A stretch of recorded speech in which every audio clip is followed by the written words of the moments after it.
Today on Straight Talk Africa, a discussion on investigative journalism in Africa. What does it take for reporters to deeply examine a single topic of interest, such as serious crimes, political corruption, or corporate wrongdoing? That is coming up next, right here on Straight Talk Africa. Hello and welcome to Straight Talk Africa live from the Voice of America headquarters in Washington. I'm Vincent Macquarie in for Shaka Sali. Today we're discussing investigative journalism in Africa. Now, investigative reporters are generating shockwaves around the world for their reporting. As media houses, independent journalists and production houses are investigating more money into in-depth reporting, rather investing more money into in-depth reporting. But at what cost? VOA's Paul Ndiho has more. It requires skill, extensive research using both secret and open source documents, audios, videos, and people to connect the dots. But at the same time, investigative journalism can be very risky. Reporters often put their lives on the line to secure these stories. An investigative documentary, The Profiteers, done by Kenyan-based journalist John Allan Namu and produced by Africa Uncensored, reportedly exposed Kenyan banks, government and military officials in a South Sudanese money laundering scheme. Earlier this month, protesters marched in Nairobi to demand that Kenyan authorities freeze assets of alleged corrupt South Sudanese leaders. The Profiteers, a three-part investigative documentary, alleges top South Sudanese officials laundered stolen funds through Kenyan banks, bought property in Nairobi and Kampala, and are being protected by security agencies. John Allan Namu is the investigation's lead reporter. There are certain members of the business and political elite who are taking advantage of the conflict or aligning themselves to politicians who are stealing, literally stealing from South Sudan and having that money invested here. A power-sharing deal agreed to in August by President Salva Kiir and rebel leader Riek Machar has raised hopes for an end to the conflict. But corruption remains rampant and activists fear the peace deal, if it holds, would insulate South Sudanese leaders from corruption charges. Earlier this year, the Voice of America launched an investigation into the finances and premises made about one of Kenya's most significant public works projects ever, the Standard Gauge Railway (SGR). The investigation, dubbed Madaraka Express after the train, found resentment over land payments, disregard for the views of conservationists, and the concern that Kenya may be unable to pay back the billions in debt owed to the Chinese. The investigation also revealed that Chinese state banks loaned Kenya the money for the train. Then the Chinese companies cashed in on construction contracts.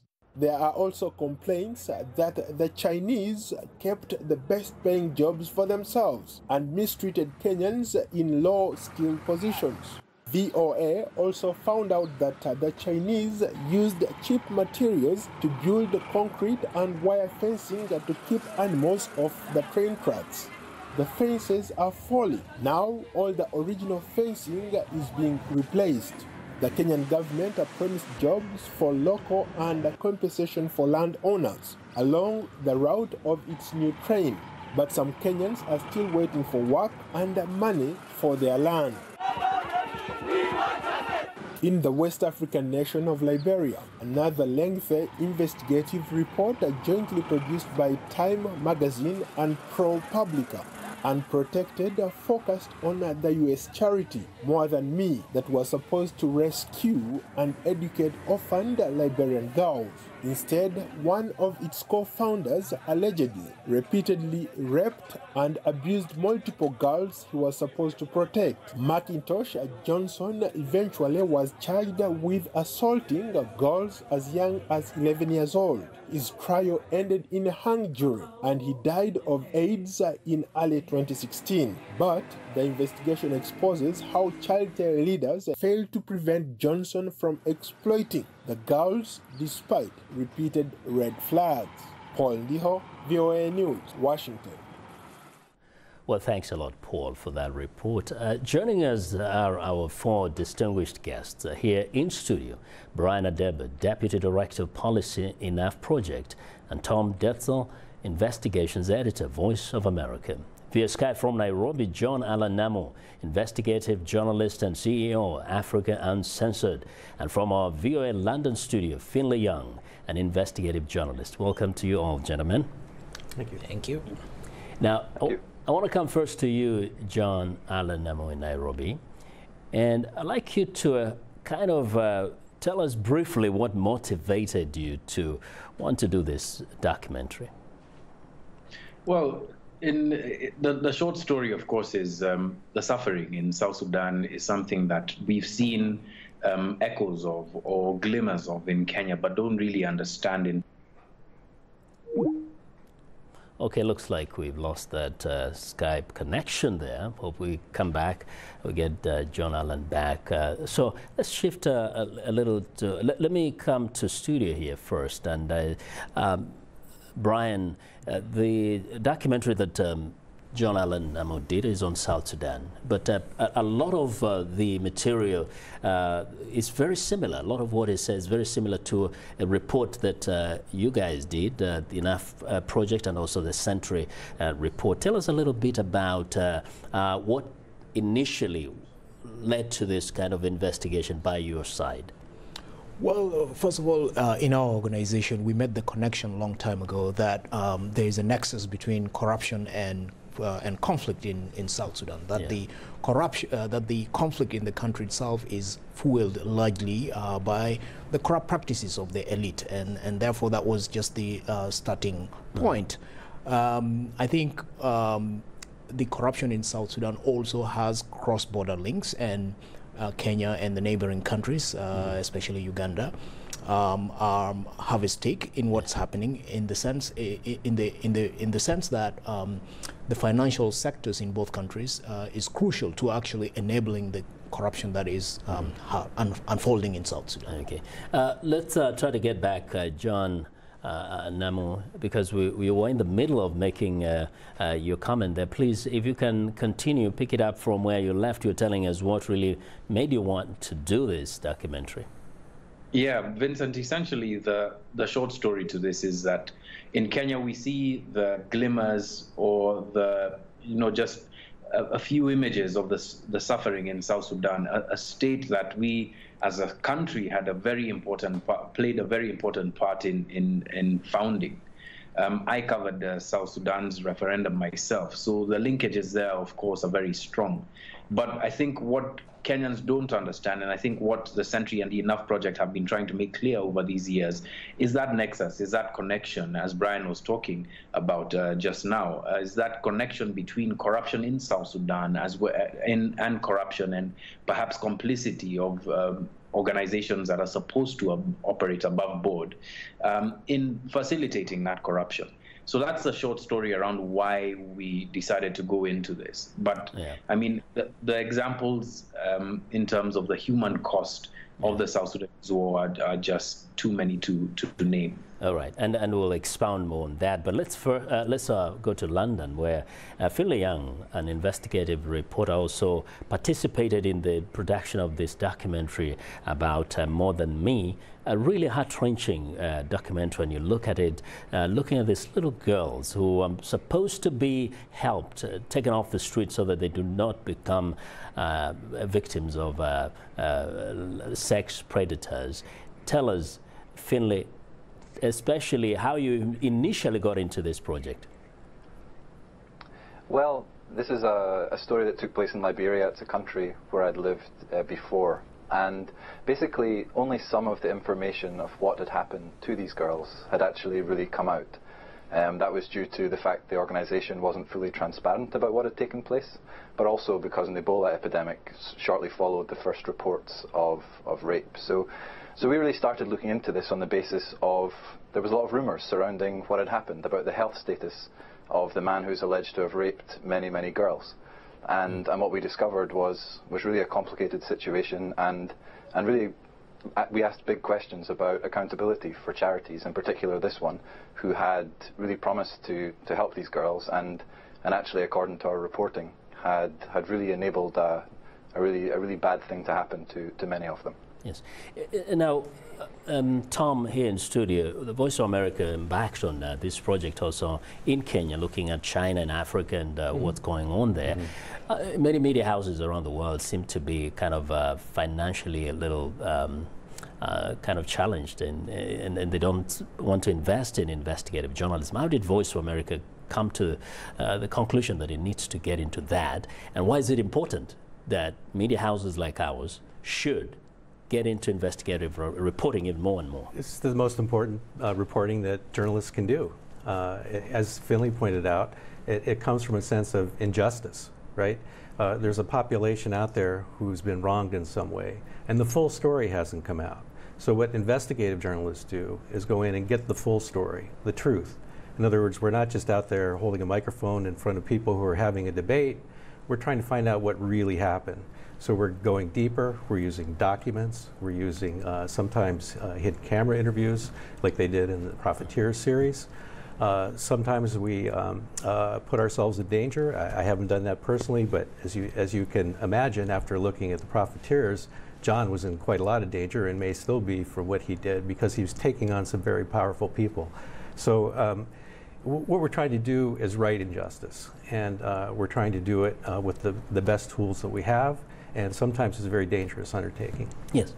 Brian, looking at your report, for example, it managed to get some very critical documents. How is it? You know, how can you possibly get your hands on some of those important documents that give us some revelation into what's going on? When corruption happens, there's usually a cost. Money that is supposed to go to build a road is diverted somewhere. A hospital that is supposed to be built in one village doesn't get that hospital, and it angers people. And therefore, within the system, there are people, there are individuals, the whistleblowers who are very concerned about how money is being diverted, and they sometimes take the initiative to avail such information. John, you did mention there you know, why you felt like it was important to do this documentary, and Thomas just said sometimes investigative reporting comes with danger. Did you feel a sense of fear as you went across the borders, South Sudan, Uganda, and of course back home in Kenya? Well, yeah, most definitely. I mean, especially when we were in Uganda interviewing members of the SPLA in opposition. This is unfamiliar ground to me, so I had to do quite a bit of research. Our team had to do quite a bit of research, I should say, before going onto the ground, speaking to people who are more familiar with that territory, and ensuring that we have both a way in and a way out. But most definitely, it was unnerving. It was while in the moment, especially of the hidden camera interviews, that was very unnerving, and and I think the fallout from that is that some of our sources have been threatened and have had to, you know, leave where they are. Fortunately, there have been no direct threats to me after the story, but you know, it's still early days. Yes. So as we explore the value and, of course, the challenges of doing this kind of stories, if I may stay with you, John, just for a few minutes, we know that you also had to talk to officials in Kenya, your home country, and these are people who know you personally, and we have a history of things happening to people who ask questions at the wrong places. Yeah. What was that experience like for you? Interestingly, I think government officials here, at least, have pivoted to something else, which is silence.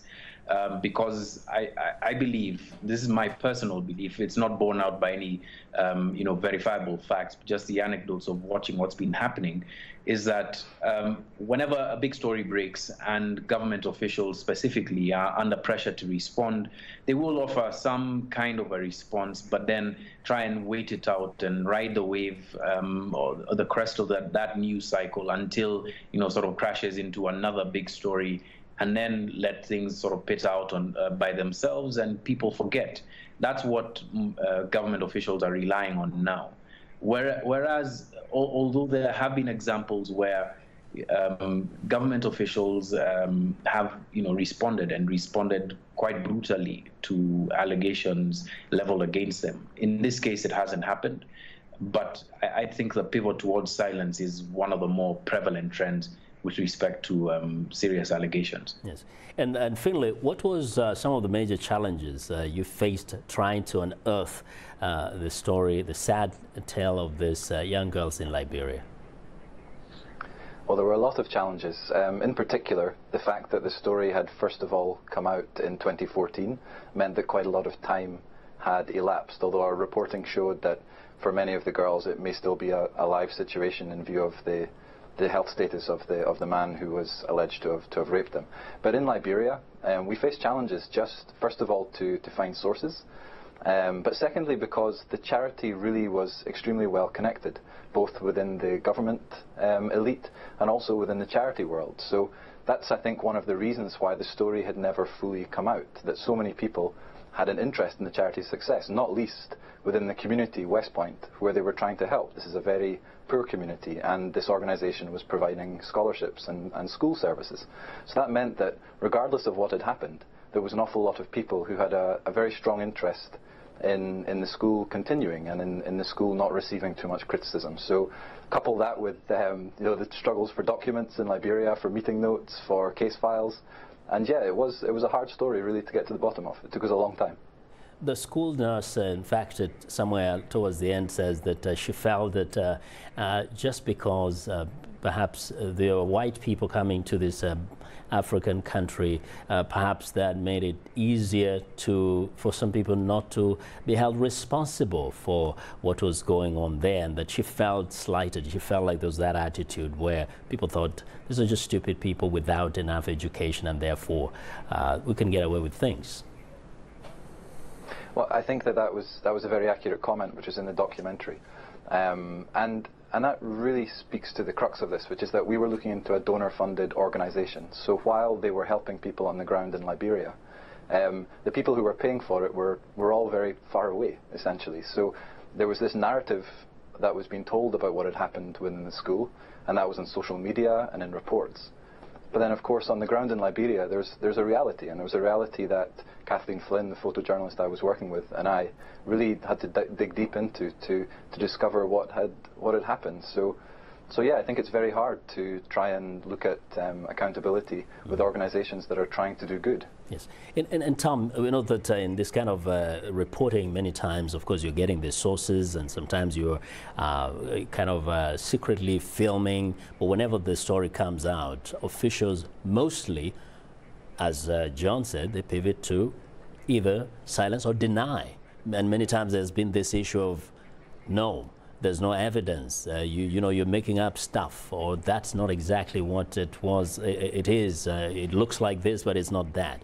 How do we ensure that we can have a story that is concrete, and we can say we know for sure this is what is going on? Well, it's hard, and particularly when you're working with people who may be threatened as because they've been your source and they're saying something that puts themselves at risk. But you try to use as much documentary evidence as you possibly can gather. Here in the United States, we're lucky we have a Freedom of Information Act that allows us to get documents, and we've done stories here that relied heavily on them. When you get to Africa, it's a completely different story. When we were working on our series on the Kenya Railroad, we were trying to get documents about the financing involved in the railroad. Well, of course, this was all done in China in secret. None of these records were available from the government. There are people in Kenya who were trying to get some of these records out through the court process, through the courts, and they've been unable to do it. So you're at a bigger disadvantage. But you do try to get as much documentation as you can. You try to get people on record if you can, and if you can't do that, then you have to resort sometimes to other means, as John Allen quite courageously did in his piece, going undercover, to get people admitting in their own words, essentially, that they're engaged in a criminal act, and we're willing to do that. Yes. And Brian, in all these reports, of course, one of the things that comes out, especially in the South Sudan corruption, is that a lot of this money is in neighboring countries, namely Uganda and Kenya. From what you have been able to gather over the years, what is the motivation for governments, for countries like Kenya and Uganda to allow these criminal activities to go on in their countries, to allow money that has been laundered, obviously, to be invested in real estate and to be put in their banks? I think for a long time there was probably a feeling that we can get away with this. We can get away with laundered money. No one is looking. No one is looking, and if the alarm had not been raised, I think there would be no concern. But beneath this is the issue that laundered money actually imperils the integrity of the financial systems in both countries, and especially Kenya, which is billing itself as the economic powerhouse in the region. It certainly does not want any information that diminishes the integrity of the banking sector in Kenya, for it will stymie the vision that Kenya is trying to reach to be this powerhouse. Yes. And John Allen, despite all the denials, say, from like the police spokesperson that they have no evidence whatsoever to take action on some of the officials, did you get the sense that officials are concerned about the reputation of the country? In fact, I think one of the guys you interviewed, I think Olwen Kwame, said this might, in a way, cast the country in a bad light. Do the officials at the high levels seem to be concerned about that?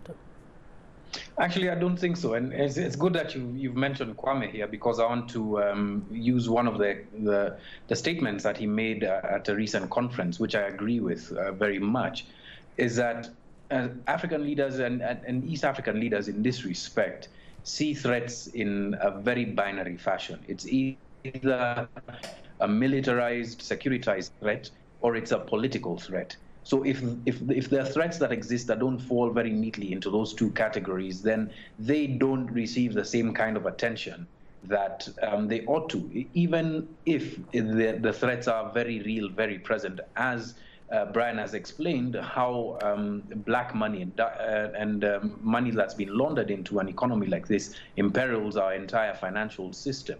So no, I don't think that they're very concerned. In fact, if they were concerned, that they would have taken action way back in 2017 when there were sanctions that were issued. Mm-hmm. And Finlay, in all this, of course, we talk about the suffering poor, particularly the vulnerable people. Do you, in your research, in your investigations as you're working along, trying to establish what really was happening, some people have said it looks like the poor are just the collateral damage in all this, that nobody's paying as much attention to the poor just because, they can be dispensed with. They're just collateral damage. Well, I think it's a question of voice, isn't it? And who has voice and who gets to actually tell the story. And very often in the sector with charities, which is what we were looking into, the person that has the voice is the person who is providing the services.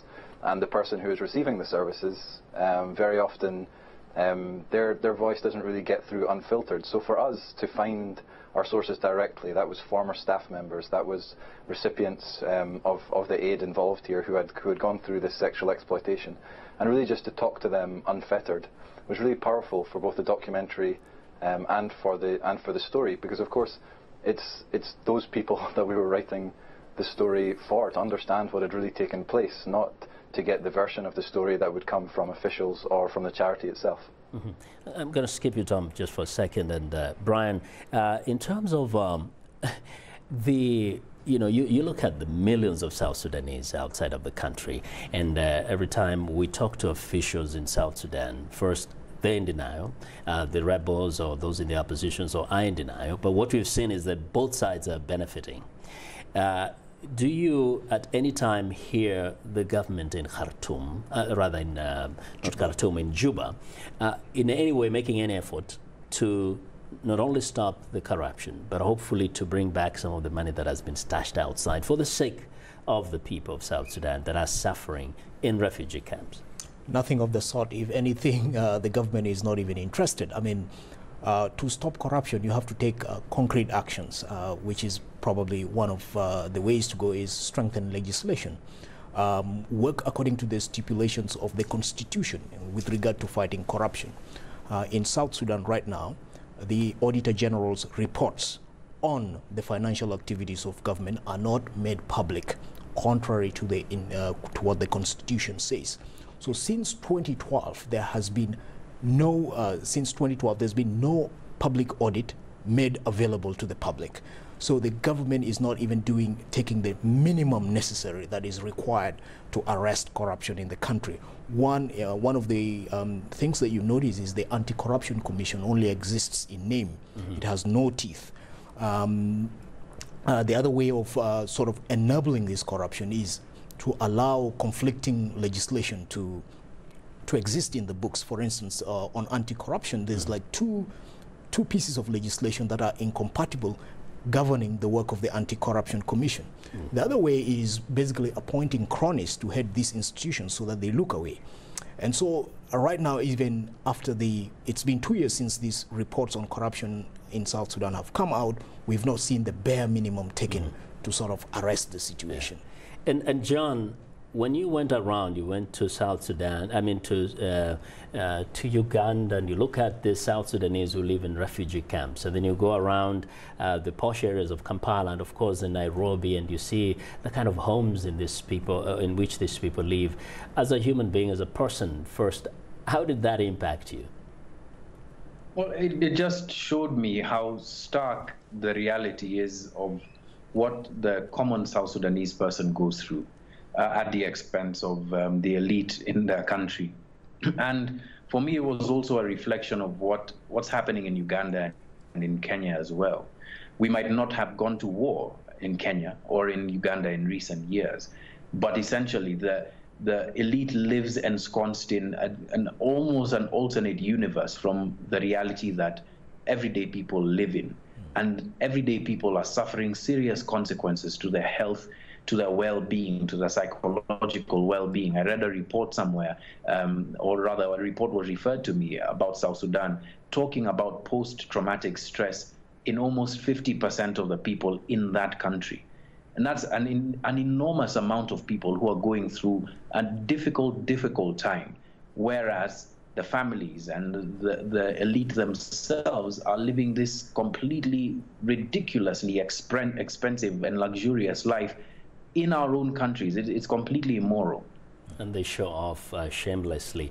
Just before we go to break, Finlay, talking actually about the people, the poor people, since the documentary was done, Unprotected, I noticed that apart from McIntosh, who died already, it doesn't seem like anybody else has come down to Liberia and been held accountable. In fact, the lady behind the NGO continues to operate and the schools run.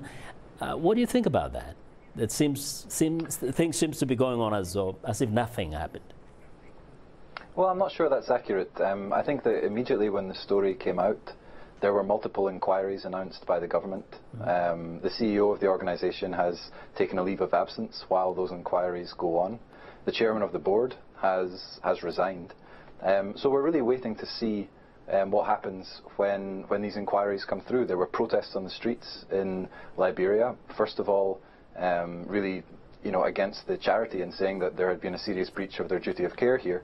But then yesterday, even from some of the students from West Point in support of their founder. So we've seen a very strong response in Liberia, but the question is, as was referred to earlier, as time passes, whether or not that translates into any form of action. And indeed, there's a question of what kind of action exactly can take place, because there's fear that services could be lost in a community that the government has traditionally not served very well in Liberia. And there are really many students benefiting from this program. Well, you tuned into Straight Talk Africa. We have more of our discussion in a moment, so don't go away. We'll be right back.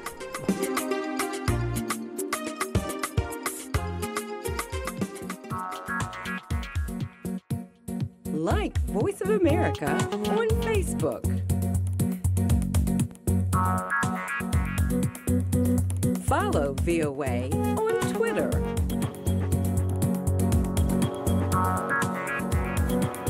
Join VOA on our YouTube channel.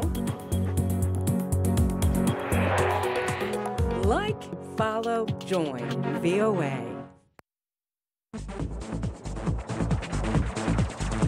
We are able to touch on things that are important to people on an everyday basis. We hope that our viewers are getting inspired when they watch our show. They're getting a view of the world from a different perspective, things that perhaps are not in their immediate vicinity.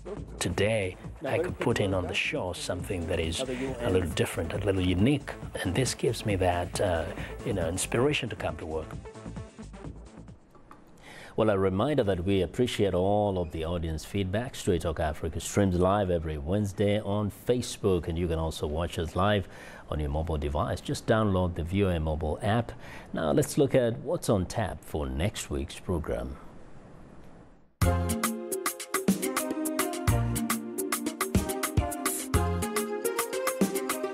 On the next Straight Talk Africa, an in-depth look at who really won in the Cameroon presidential election. Guest host Vincent Makori discusses Cameroon's newly elected president, Paul Biya. The 85-year-old incumbent defeated 9 other candidates in an election that was marred by violence and low voter turnout. Cameroon politics on the next Straight Talk Africa.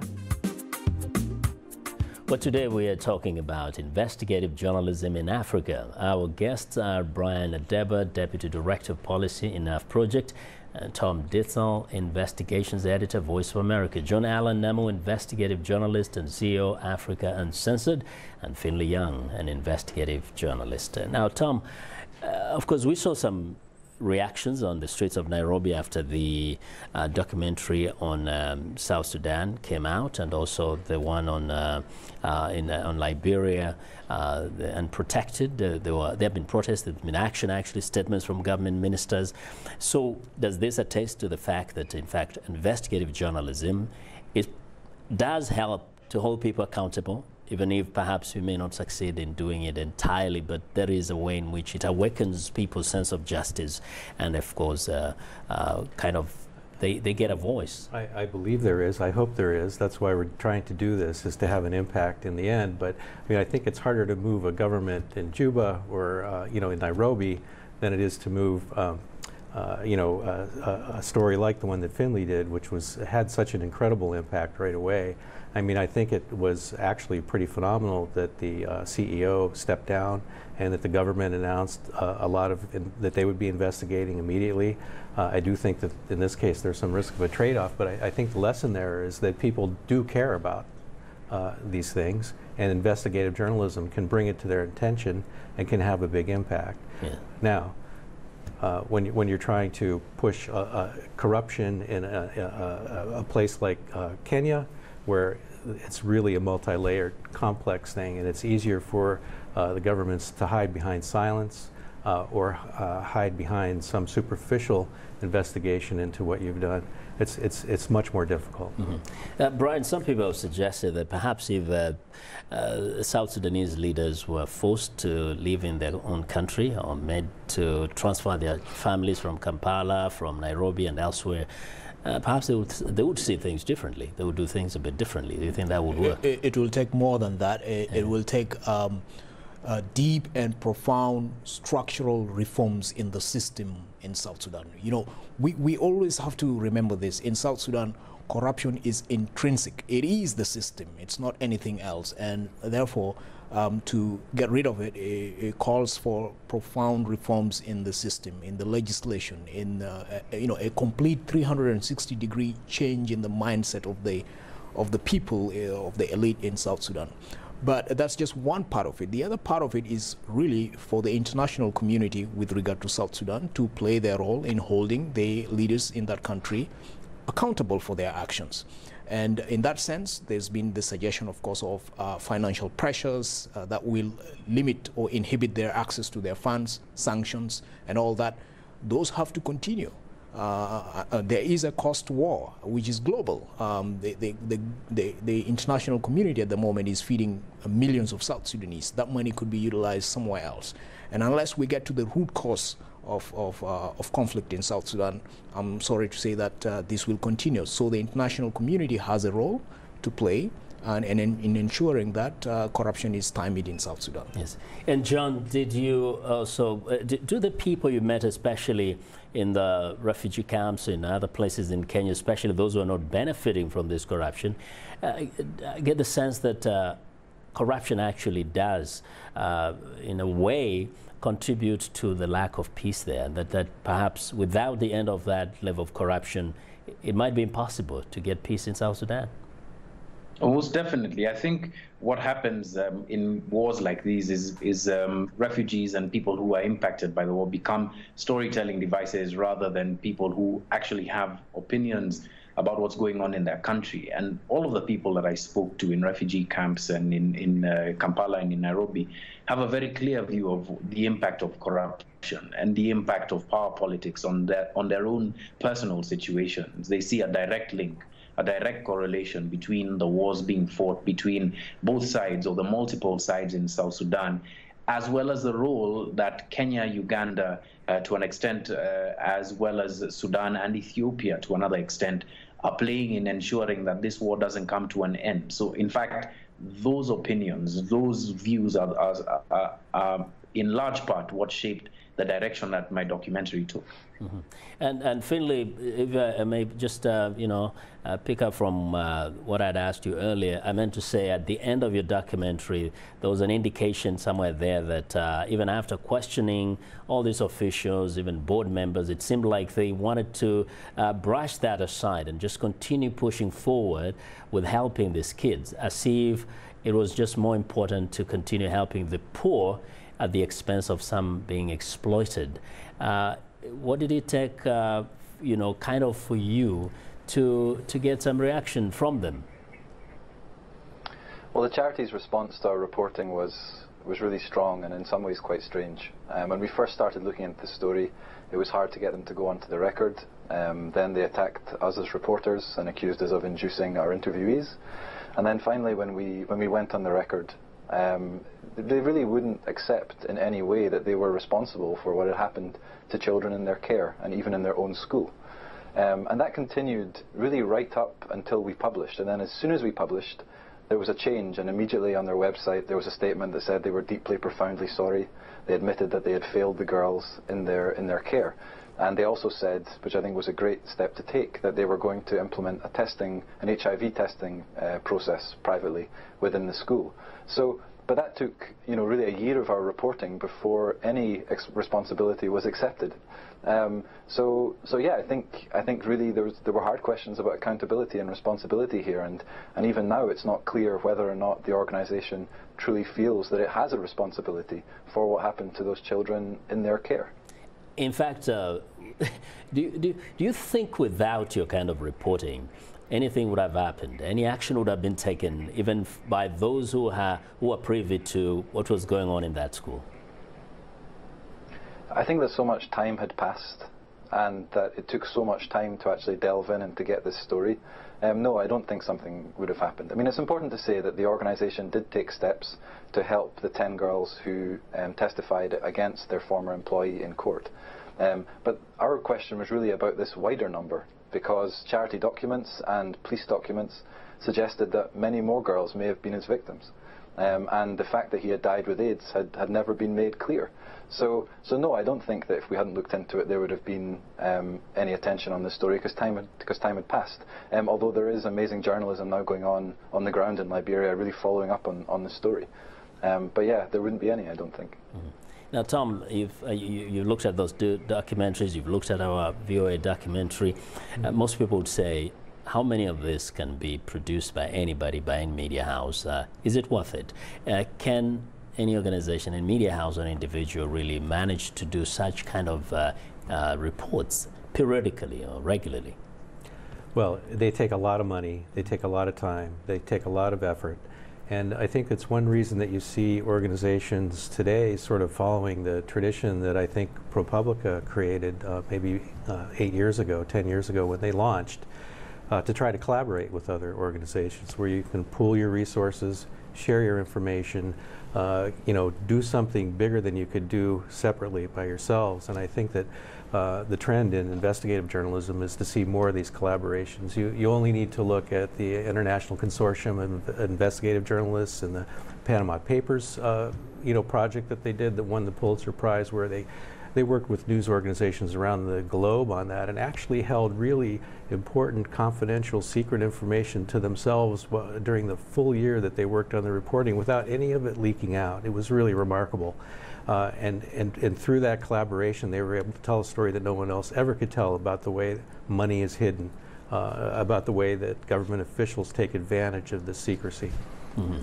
Now, Brian, what role do you think the international community could play in this? Now, not on just South Sudan, but when you talk about the countries that enable, that actually facilitate the level of corruption in South Sudan, we have the United States, we have the Europeans and others. Yeah, those countries that have leverage with the immediate neighboring countries to South Sudan that have a stake in this conflict have a role and responsibility to bring their clout to bear on these countries to desist from enabling the corruption in South Sudan and thus enabling the war, and also push for the accountability, for accountability in terms of holding those behind the conflict responsible for their actions.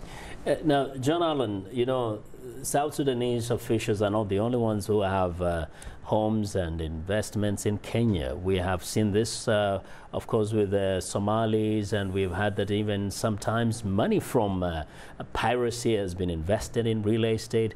Is it, from your perspective, perhaps that the country has gotten used to absorbing this kind of ill-gotten wealth, and perhaps some people see indirect gain by thinking perhaps it's injecting some kind of a benefit to the economy of the country? Oh yes, most definitely. And I think in Kenya's case specifically, you have to look back further than just the 2000s, back to the conflicts of the 90s, as well as some of the things that happened in the 80s, the lost decade, and some of the impact of structural adjustment, where politics became something that needed to be funded in a specific way. And that opened the door for black money, for laundered money, to be able to get into the economy. The fall of Siad Barre was one of the first times when money that was in Somalia came through our borders illegally, as it were, to set up, families of the elite here, as well as, pay off government officials at that time. And that has become somewhat of a trend where the nexus between political clout and the levers of the state have been a means through which money laundered from different parts of the world has been able to find a home here. I think this should be of extreme concern to Kenyans now that Kenya is trying to position itself as an international financial services center. Essentially, what that would mean is that what happened in the low-tax jurisdictions that were described in Panama Papers could happen here and happen on a much more regular and much more regulated basis, which is something that's very worrying. Mm-hmm. Finlay, talk a little bit more about the collaborative aspect of investigative journalism. Tom mentioned that a little bit. Just a bit, your personal experience working with ProPublica and also Time to get this story together. Well, I think it's a great credit to ProPublica that they were willing to invest the resources in this kind of story. It took a long time, it took a lot of resources. And I think also one thing that's important in terms of impact is the different methods of storytelling. So I wrote a 13,000 word article, and that gave us an opportunity to really very clearly articulate precisely what happened. But then we were also able to create a documentary film with much of the footage shot by my colleague Kathleen Flynn. And that really, I think, extended our audience in Liberia beyond just those who were going to invest the time in a very long article. And I think that that's what's helped us really get a large audience in Liberia. And I think also what has helped inspire a really broad discussion in Liberia, not only around this charity, but around overall responses to sexual violence within the country and the regulation of NGOs and many wider issues. So at the structural level, it's possible, if the storytelling medium, I think, is correct, to really impact people and to get people to talk about it beyond just what happens to this one charity within Liberia. Mm-hmm. Now, Tom, this is, for me, that's my kind of thing to watch. I like to watch very good, well done investigative journalism kind of documentaries. But many say now viewers are becoming impatient. They have no time for this kind of long format reports. They want to get some quick snippets of things on Twitter and Facebook. So do you think we have an audience for this kind of reporting? I do think we have an audience, and I think that you can have both those audiences. I don't think you have to have one or the other. People will sit, I sat and read in one sitting straight through Finley's story. I mean, it was just a gut-wrenching piece, and all the way to the end. And you were rewarded when you got to the end, because basically he took apart all the arguments from the charity and showed just how they were trying to tiptoe around responsibility for this. But I think that if you look, there are new forums now online for long-form journalism, investigative journalism. I think you're seeing sort of a resurgence in investigative journalism and an interest in it, not only here in the U.S., where newspapers are pouring more money into it, even small ones, to what ProPublica is trying to do to spread the gospel, and also in Africa, where just this coming weekend, there's going to be a huge conference of investigative journalists in Johannesburg. So, I mean, I think that there's an audience out there for it, and I don't think we should automatically assume that just because something is complicated or long, that people won't get it. They will. I mean, as journalists, it's up to us to communicate clearly and make things simple and clear. But I do think that people will read long stories, and they'll watch hour-long documentaries or longer. So, Brian, is like, do you feel like perhaps we can actually train people to respond to this kind of form of journalism? Because sometimes maybe the media, did actually start making it, giving people the appetite for short form, but now we can actually reintroduce them to long form. I think that if you look at John Allen Namu's documentary, the viewership on YouTube alone is just going through the roof.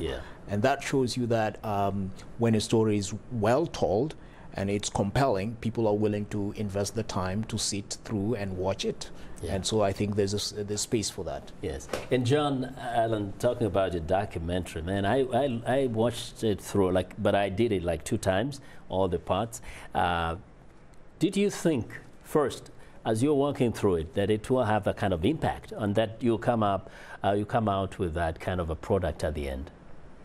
Well, to be honest, quite frankly, no. I didn't think that people would invest that much time in a documentary that might have seemed removed from their current realities, because I am a Kenyan, and proximity first. I was surprised by just how far and how wide that spread. I credit most of that to the fact that the television station that we were going to run with this documentary on at the last minute, decided not to do that. So it gave it, even if the television station says that it was undeserved, it gave it some sort of notoriety. And contraband, is something that becomes very popular. So that was part of the reason. But I think there's an important point that's been made that I just wanted to chip in with respect to different formats that investigative journalism can be told through. And it's so right to credit ProPublica with what they're doing, not just in terms of spreading the gospel, but also in terms of the actual practice of breaking down longer investigative pieces into a thread of tweets. For instance, for people who perhaps just don't have the time to be able to sit through a documentary like the one we produced. I think we just need to understand the space in which we're in now and respond to it with the kind of storytelling that people can appreciate. It doesn't mean that we're going to take away from the content of it or even the context. I think we just need to be more creative and a bit smarter about how we do it. Yes, and Finley, in some cases, it looks like investigative reporting should be seen almost like a very critical component of fighting for human rights, fighting for justice, and in fact, in some places, literally, should be considered as part of a peace process, because it's only by exposing situations like those in the corruption in South Sudan that the rest of the parties involved in the peace process could act in a more positive manner. What do you say? Well, I think that's true. I can't speak to South Sudan specifically, although I'm aware of the amazing work that's been done there by my colleagues on the panel. But I think that there's a balance. Sometimes one of the reasons that stories don't get told is because people are worried that it will unsettle the status quo, that it could cause people discomfort, it could even cause violence. And that's always that's a challenge when you're looking into these stories, thinking about those side effects that could happen when you actually expose the truth, and whether or not that's protests in the streets, whether or not that's possible ramifications for sources. So I believe strongly that really it's important to have these stories told. I think that telling them sensitively, telling them ethically, telling them clearly in language that everyone can really understand, that really isn't opinion, that is just fact-based, I think is really important. But at the end of the day, you can't necessarily control all of the impacts that happen after you publish information, as my colleagues in the panel probably know better than I do. Yes, and let me skip you, Tom, and ask Brian this. You know, South Sudan neighbors the DRC, the Central African Republic, and we've seen some worst forms of atrocities committed there. We've seen the link between minerals and human rights violation and the inept kind of governments around the area, especially in the DRC. So many investigative reports have come out of those countries, especially the DRC, but things seem to be about the same. Do you think we might be talking to a very small audience that perhaps does not necessarily would not make a change other than just acknowledging that things are happening? Well, with regard to South Sudan, it's very easy to say that, yes, you've done all these reports and what effect has it had. The truth of the matter is that we've seen some action taken. We've seen individuals sanctioned by both the United States and also by the UN. We strongly think that the threat of international pressure in terms of financial pressures on the system in South Sudan was instrumental in swaying the convictions of the government of the day to come to the peace table. That is debatable, but I think that there's a case to be made that there was fear that the gates were closing on all of them and the loop was getting tighter and tighter on their necks. Yeah. But John, there might be sanctions imposed on some of the officials, like those of South Sudan, where they're prevented from traveling to the United States, the US, to the European countries, but they can freely operate between Uganda and Kenya and South Sudan. Would it help perhaps if those kind of reporting that we do can probably lead to sanctions against those people operating in the immediate neighborhoods? That would be the ideal situation, where Law and Order Response follows a documentary like mine or like the one that was produced in Liberia, but that often doesn't happen. But I think what we must be at some point as investigative reporters, and this is just my view, is also a bit philosophical about the work that we do. Think about it in terms of the knowledge that you're adding to the public space and the institutional memory that you're helping to add to. For instance, if the Sentry and the Enough Project hadn't done the work that they had, then I wouldn't have had a wealth of research that I'd be able to dig into to take things further in terms of what I was able to do here and what I was able to do in Uganda and what the team at Africa Uncensored was able to produce. So I think we also need to think about it in that way. It doesn't always need to be an immediate law and order response. Real world impact can happen in different ways. And I believe that's also part of ProPublica's objective, to create real world impact. It doesn't always happen through the channels of politics or law and order. And I think we need to appreciate what that word means in all of its permutations. Yes. Now we have a few minutes left. Tom, start with you. We're talking to young journalists who are embarking on this journey. How would you encourage them to pick up on investigative journalism, and why is it important, and what does it take for one to be a good investigative reporter? Well, I think one thing I do is tell them to read and watch the work of the journalists on this panel, because it's just excellent and inspiring. And but to take that more broadly, all investigative journalism, you need to read it, appreciate it, and then follow in its footsteps. And that, thankfully we have organizations that teach how to do investigative journalism. Investigative editors and reporters and editors here in the U.S. is a great one. The ProPublica is an excellent example. You can go to their website and not only see stories, but learn how they did the stories, which is very, very helpful. Yeah. And I think that there's a lot of good work out there that you can point young journalists to and say, this is what we need to be doing if you want to make a difference in your career. Yes. And Brian, what would you say to journalists in relation to that? I think one of the things is to develop a critical look at things. Usually when we see government actions, there's this tendency to say, hey, the government knows everything. But it's important to step back a minute and say, look, there's money that is being allocated for this project. Is it actually going to that project? If not, who is benefiting? So yes. Being critical, asking those questions. Yes. And Finlay, what are your thoughts on this? I think I have two. The first would be that there's been a real change in journalism towards putting individual journalists often as the centre through opinion and those kind of articles. I think that when it comes to investigative journalism, there's really, I think, a strong need for people to step back and really just focus on, can I find the facts and what are they and how do I present them? Because that's how the integrity of the work really stands. So I think if I was talking to another young journalist, that's probably what I would say, that it's not about you, and I think that the emphasis all the time has to be on the integrity of the work, and that's how you have a chance of it really having an impact and being respected as a piece of work. And John Allen, your thoughts on this, and what you think of what the media, especially in Kenya, the extent to which it's investing in investigative journalism? Well, I think it's a subgenre that needs to be invested in only because of the impact that it can create. I'd say to young journalists who are interested in becoming investigative journalists that, just like Finlay has said, the facts really are what we need to focus on. How do you get them, and how do you protect them, and how do you keep the sanctity of those facts at the center of your story? I think at the end of the day, as I'd said earlier, it's really about adding to the institutional memory of the public in which you report. And if you're able to do that, then even through one story, I think you've done quite a bit in terms of improving this human condition.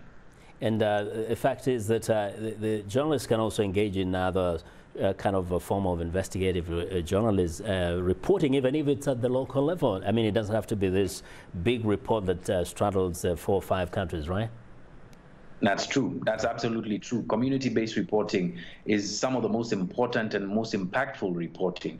And in fact, here in Kenya, those are the journalists who are at the forefront and very often at very serious threat because of how close government is to them and how much impact that their reports are having on the ground. So most definitely, it doesn't need to be a big investigative piece. It can be about your local community, and you should very often you should start there. Yeah. And very quickly, Brian, might be the last word here. If you were talking to authorities in Kenya and Uganda in relation to what we've seen coming out of South Sudan, what would you tell them? I'd tell them to look at their conscience and take into perspective the suffering of the people as a result of the actions that they have undertaken. Mm-hmm. And Tom, what's your last word on investigative reporting? Then we can conclude this show. I'm thankful that people are pursuing it with the kind of courage of the people here in this show today. Mm-hmm. Great. And I think all of us are in agreement that investigative journalism is the most important form of journalism. I really want to thank you very much, gentlemen, for being with me for this hour. On that note, thank you to Brian Adeba, Deputy Director of Policy and Projects, Tom Dithel, Investigations Editor, Voice of America, John Allen Namo, Investigative Journalist and CEO, Africa Uncensored, and Finlay Young, an investigative journalist. Thanks to our affiliate stations, along with our viewers and listeners. For many of our Voice of America radio affiliates, Learning English is coming up next, and tomorrow morning, it's Daybreak Africa with James Butty. On behalf of the Voice of America, thanks for tuning in to Straight Talk Africa. In the meantime, I wish you a very good night.